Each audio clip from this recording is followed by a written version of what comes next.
Bom dia, sétimo D. Vamos aqui iniciar nossa primeira aula à distância, tá ok? Vamos focar no capítulo 4, portanto, pega seu livro aí, que a gente sempre trabalha aí com ele, tá bom? E fica com ele aí acompanhando, tá bom? Terminada essa aula, você vai resolver os exercícios, tá bom? O exercício do capítulo 4, que é assim que a gente costuma fazer na sala de aula, que era como a gente fazia. A gente dava aula e uma aula seguinte a gente fazia a resolução dos exercícios, tá bom? Quando vocês resolverem esses exercícios, vocês têm a semana toda para fazer e a semana que vem vocês me entregam sexta-feira que vem. Porque sexta-feira que vem eu estarei botando outra aula, que é outro capítulo, tá certo?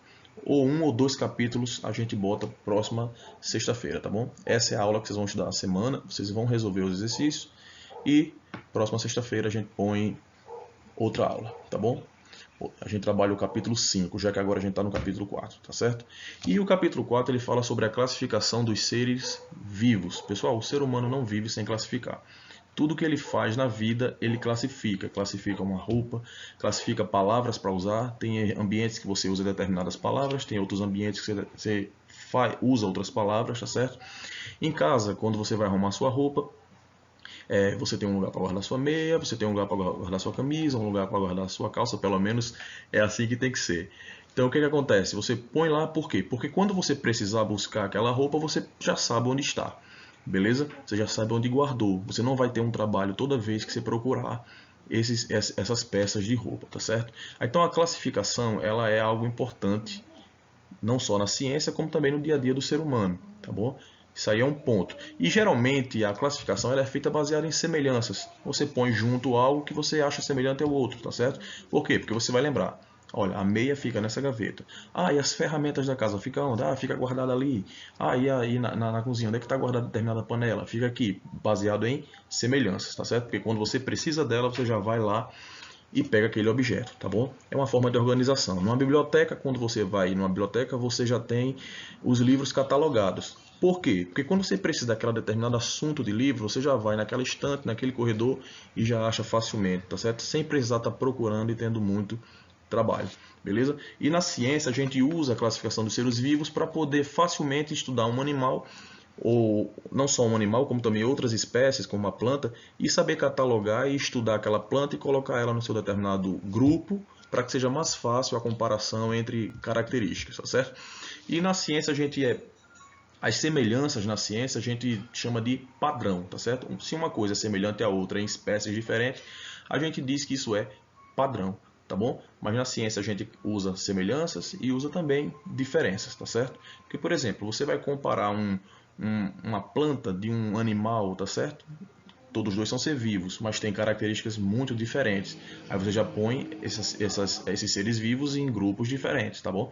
Mas existe padrão, tá certo? O que são padrões? São semelhanças. Por exemplo, o ser humano ele é muito diferente do gato, é muito diferente do cachorro, é muito diferente do urso, mas existe algo neles que é padrão. E é o que?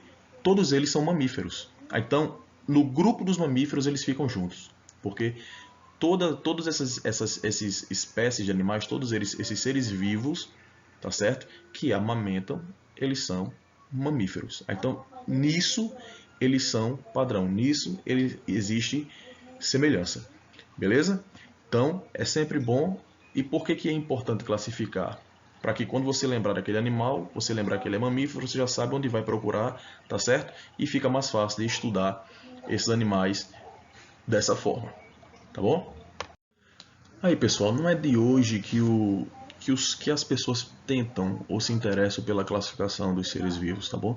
Você pode pegar mesmo aí, se você tiver uma Bíblia, você pode olhar no livro de Levítico, ali no capítulo 11, você pode olhar em outros capítulos também, você vai ver que existe uma classificação de seres vivos, porque eu não sei se você sabe, os hebreus não podem comer qualquer tipo de animal. Então, era dividido animais puros e impuros. E para isso eles eles catalogavam e classificavam os animais para que eles pudessem dizer para o povo: esse animal você pode comer, esse aqui você não pode, tá bom? Aí, então eles dividiam entre puros e impuros. Aí daí eles colocaram animais, os que voam, eles botavam animais que se arrastam no chão, eles botavam animais que têm a unha fendida, animais que são ruminantes. Aí, então fizeram uma interessante classificação dos seres, classificação ali dos animais, para poder dizer o que era puro e o que era impuro, tá certo? Mas é claro que era uma classificação mais de observação, era uma classificação prática, não racional, não era uma classificação científica, tá bom? Era uma classificação mais de observação prática, certo? E cerca de 300 anos, mais de 300 anos antes de Cristo, teve o filósofo, como está mostrando aí, Aristóteles. Ele foi o primeiro, foi ele que fez a primeira classificação dos seres vivos, dos animais, de forma sistemática, e ele é considerado o pai da zoologia, tá bom? Porque ele fez um estudo interessante sobre os animais, tá bom? E também ele estudou a reprodução dos animais, tá bom? Então o que acontece? Para Aristóteles, ele dividia os animais entre animais superiores e animais inferiores. Animais superiores eram aqueles que tinham, como está mostrando aqui na imagem, que tinham sangue vermelho, como o nosso sangue, tá bom? Esses eram os animais superiores. E animais inferiores eram aqueles que não tinham o sangue vermelho, tá bom? Como o sangue de barata, que tivesse esse tipo de sangue, era considerado animais inferiores, tá certo? Então era assim que ele dividia. Era uma forma que obviamente não é não é utilizada hoje dessa forma, não é utilizada hoje, obviamente, mas foi a forma na época que ele utilizou para classificar os seres vivos. E logo em seguida, o seu discípulo Teofrasto, ele fez uma classificação semelhante, similar com as plantas, tá certo? Entre plantas superiores e plantas inferiores, tá certo? Baseando ali no cultivo, então ela fez essa classificação. As ervas inferiores, as árvores superiores.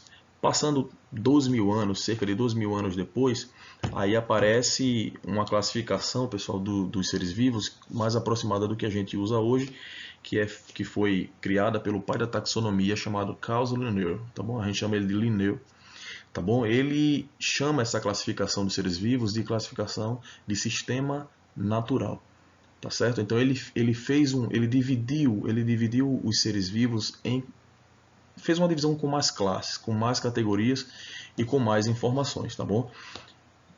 Mas isso foram 12.000 anos, cerca de 12.000 anos depois de Aristóteles, tá bom? Então a classificação dos seres vivos é algo que sempre foi interesse para o ser humano e é algo que continua se desenvolvendo, utilizando genética e biologia molecular. Então isso está cada vez mais se desenvolvendo.